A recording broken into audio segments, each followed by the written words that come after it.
ഏതാണ് സൈപ്പർ യു city of love. Hello friends, all of you welcome back to my YouTube channel. ഇന്ന് ഞങ്ങളുടെ കോളേജിൽ നിന്നൊരു ട്രിപ്പ് പോവുകയാണ്. അപ്പം ഞങ്ങൾ മൂന്നുപേരും പോകുന്നുണ്ട്. ശരിക്കും ഇങ്ങനൊരു ട്രിപ്പ് നടക്കുമെന്ന് വിചാരിച്ചിരുന്നില്ല. ഈ ട്രിപ്പിന് ഞങ്ങൾക്ക് ഒരു പൈസയും കൊടുക്കണ്ടായിരുന്നു. ഫ്രീ ട്രിപ്പായിരുന്നു. ഫ്രീ ട്രിപ്പ് ഉണ്ടെന്നും പറഞ്ഞ് ഞങ്ങൾ രജിസ്റ്റർ ചെയ്തത് മാസങ്ങൾക്ക് മുന്നെയാണ്. പക്ഷെ ഞങ്ങൾ വിചാരിച്ച് ഇനി എന്തായാലും പോകില്ലെന്നൊക്കെയാണ് വിചാരിച്ചിരുന്നത്. പക്ഷെ പെട്ടെന്നാണ് അവർ ഇങ്ങനൊരു ട്രിപ്പ് ഉണ്ടെന്ന് അറിയിച്ചത്. ഞങ്ങൾ ജോർജിയയിൽ വന്ന ശേഷം അങ്ങനെ ഒരുപാട് സ്ഥലത്തൊന്നും പോയിട്ടൊന്നുമില്ല. ഇപ്പോൾ പോകുന്നത് ജോർജിയയിൽ ഒരു ടൂറിസ്റ്റ് പ്ലേസ് ആയ സിഗ്നാക്കി എന്നൊരു സ്ഥലത്താണ്. ഞങ്ങൾ താമസിക്കുന്നത് ടൗൺ പോലത്തെ ഏരിയയിലാണ്. ഈ സ്ഥലത്ത് പോകുന്ന വഴിക്ക് എല്ലാം വില്ലേജ് ഏരിയാസ് ആയിരുന്നു. പോകുന്ന വഴിക്ക് എന്തൊക്കെയോ കൃഷിയൊക്കെ ചെയ്തിട്ടുണ്ടായിരുന്നു. പിന്നെ ചെമ്മരിയാടുകളും കുതിരകളും പശുവും പോകുന്ന വഴിക്ക് അങ്ങനെ ഒരുപാട് സാധനങ്ങൾ ഉണ്ടായിരുന്നു കാണാൻ. ഞങ്ങൾ ആദ്യം ഇറങ്ങിയത് ഇവിടുത്തെ ഒരു മൊണാസ്ട്രി ആണ്. ഇതൊരു സെന്റ് നിനോയുടെ എന്തോ ചർച്ചാണ്. ഈ ജോർജിയയിൽ ക്രിസ്ത്യൻ മതം പ്രചരിപ്പിച്ചത് ഈ സെന്റ് നിനോ എന്ന സ്ത്രീയാണ്.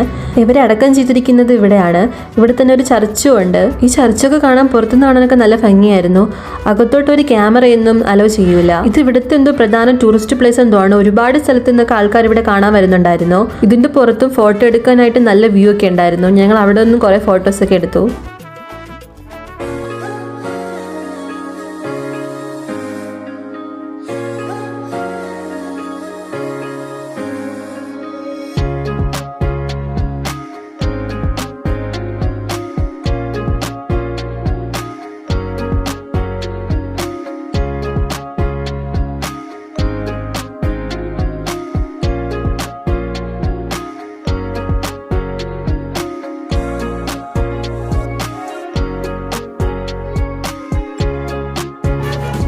അടുത്തു പോയത് സിറ്റി ഓഫ് ലവ് എന്ന് പറയുന്ന ഒരു സ്ഥലത്താണ്. ഇവിടുത്തെ ബിൽഡിങ്സും സ്ഥലമൊക്കെ കാണാൻ നല്ല ഭംഗിയായിരുന്നു.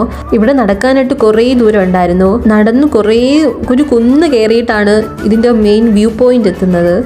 ഈ സ്ഥലത്ത് വന്നാൽ ഏത് ദിവസം വേണോ കല്യാണം കഴിക്കാൻ. ഇന്ന് പ്രത്യേക സമയവും പ്രത്യേക ദിവസവും ഒന്നുമില്ല.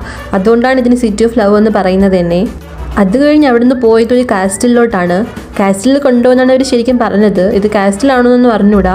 ഇതൊരു പൊളിഞ്ഞു കിടക്കുന്ന കോട്ട പോലെയോ പള്ളി പോലെയൊക്കെയാണ് തോന്നി. ഇതിന്റെ സ്റ്റെപ്പൊക്കെ തന്നെ നല്ല വലുതായിരുന്നു. പക്ഷെ അതിന്റെ മുകളിൽ കയറിയപ്പോൾ നല്ല കാറ്റും നല്ല വ്യൂ ഒക്കെ ആയിരുന്നു കാണാൻ. അങ്ങനെ അവിടെ നിന്ന് നേരെ പോയത് അടുത്ത സ്ഥലത്തേക്കാണ്. അടുത്തത് പിക്നിക് സ്പോട്ടാണ്. അവിടെ വെച്ചാണ് ഫുഡൊക്കെ കഴിച്ചതും. ഫുഡൊക്കെ കോളേജുകാർ കൊണ്ടുവന്നിട്ടുണ്ടായിരുന്നു.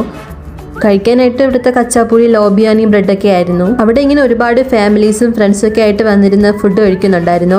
ഇവിടെ ഒരുപാട് ആക്ടിവിറ്റീസ് ചെയ്യാനുള്ള സ്ഥലമൊക്കെ ഉണ്ടായിരുന്നു. ഞങ്ങൾ അവിടെ നിന്ന് കുറേ റീൽസൊക്കെ എടുത്തു. പിന്നെ കുറേ നേരം ബോൾ കളിച്ചു. നല്ല തളർന്ന് മഴയൊക്കെ വരാറായപ്പോഴാണ് ഞങ്ങൾ തിരിച്ച് ബസ്സിലോട്ട് പോയത്. നേരത്തെ അവിടെ നിന്ന് ഇറങ്ങിയിട്ട് ഞങ്ങൾ വീട്ടിൽ എത്തിയപ്പം 10-11 മണിയായിരുന്നു.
അത്രയും മതി കട്ട് ചെയ്തു.